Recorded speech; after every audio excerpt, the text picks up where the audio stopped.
Dragabella. I am curious as to what you guys' opinion is as far as tarot goes. If you guys have seen my videos in the past, you know that I have a Kabbalistic perspective on tarot, which means that I believe the tarot originated from the Bible.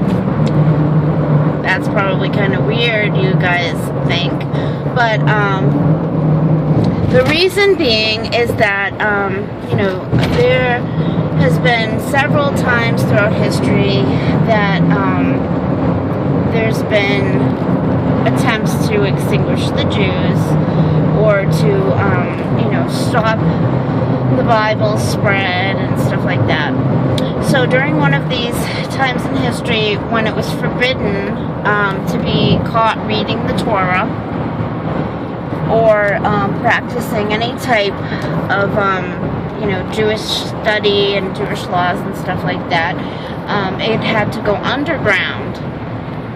So even the word tarot, if you look at it, it almost looks to be the same word backwards, except, you know, Torah is spelled with an H at the end, and tarot has a T at the end, but it kind of almost seems to fit. But the idea was that the Jews, in order to still continue studying the Torah, they developed this card game with the 22 letters of the Hebrew alphabet, and each letter was a card. I think that's so, yeah. And so that the 22 letters of the Hebrew alphabet became the major arcana. And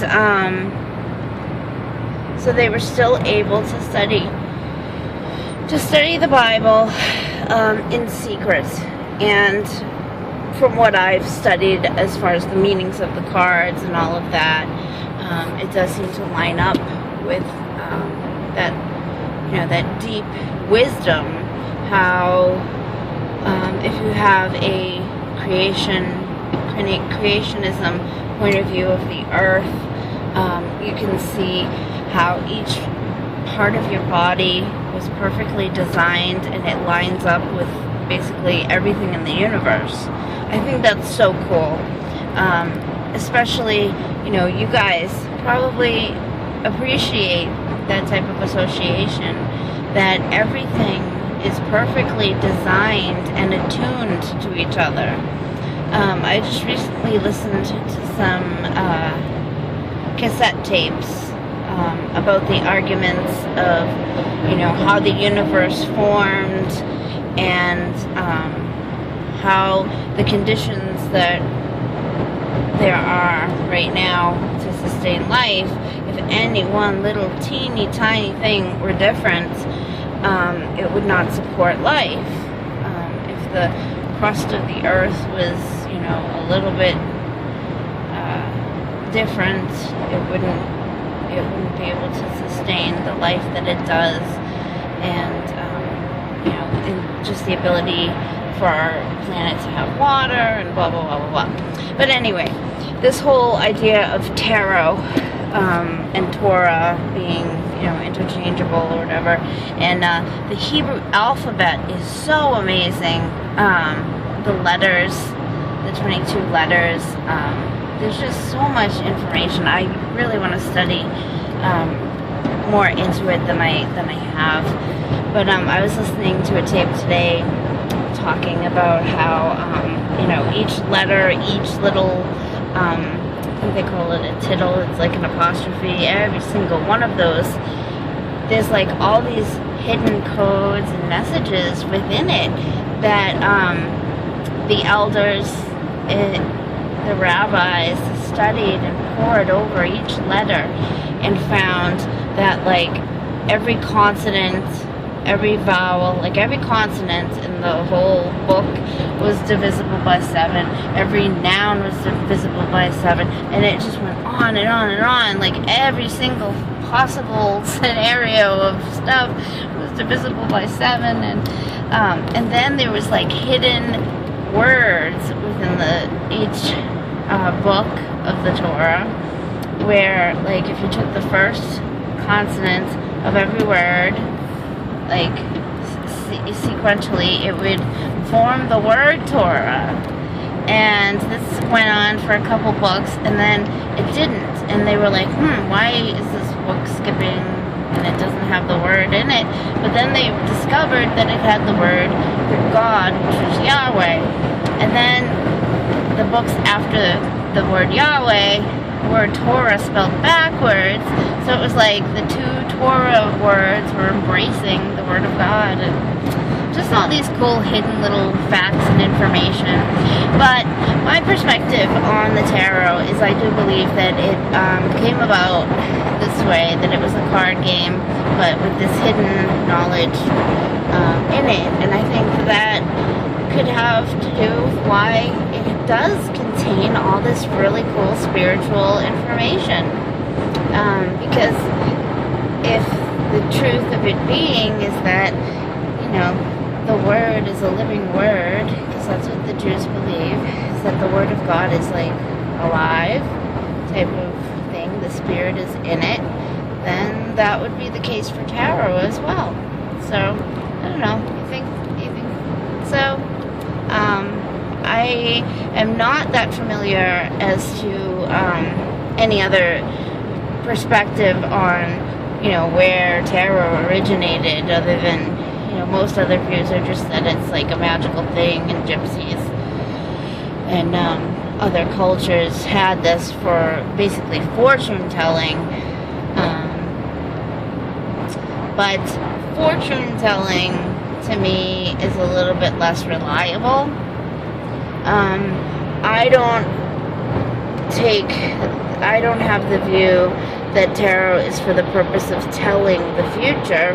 I am more of the mindset that it's to give insight into what's maybe going on in your life, in relationships and things like that, and give you that wisdom, which if you take it as being biblical wisdom, or a message from God, if you believe in God, I take it to be that. Basically, like it's a tool to open your mind, just like if you were to read the Bible and ask God to give you a message about your life or perspective or something like that.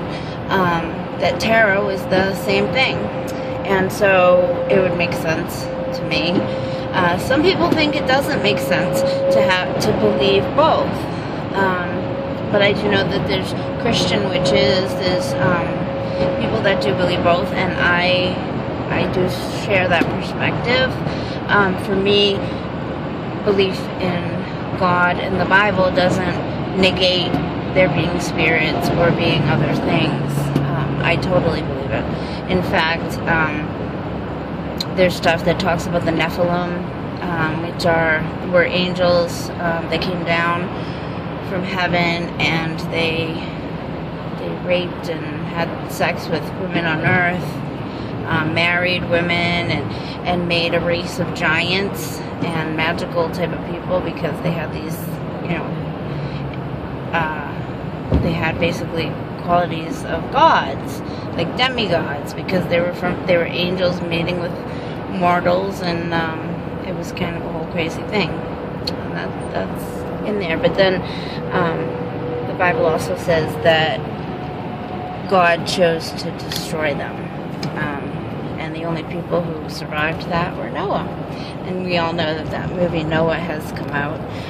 I've heard it's not very biblical, but I haven't seen the movie myself yet. I am curious to see it. I do like Russell Crowe. I think he's pretty cool, as far as an actor anyway. But if you guys have seen the movie, let me know if it's any good. And I'm still on my drive, but I was listening to a tape, and it got me thinking about tarot and Torah and all of that kind of stuff. There was also a really interesting thing on the names in the book of Genesis, Adam and his descendants, Adam and Cain and Abel. And if you look at the names and what they mean in Hebrew, which that doesn't occur, they don't ever translate the names in the Bible. It just goes on to say their names. In fact, it's pretty boring because it's just like a genealogy. But I guess if you take the meanings, the root word in Hebrew of their names, it says that God came down from heaven as a man, and in his death sent comfort to the afflicted. And that's really cool. It's like a hidden prophecy type of thing in the Old Testament. And the Jews don't believe that Christ is the Messiah, so I think it's interesting that the names would translate to be that. Pretty cool stuff. I love learning about things like that. I would love to do a more in-depth study on Jewish history and really get into that type of belief, because I love learning how each letter and every word has these deep meanings.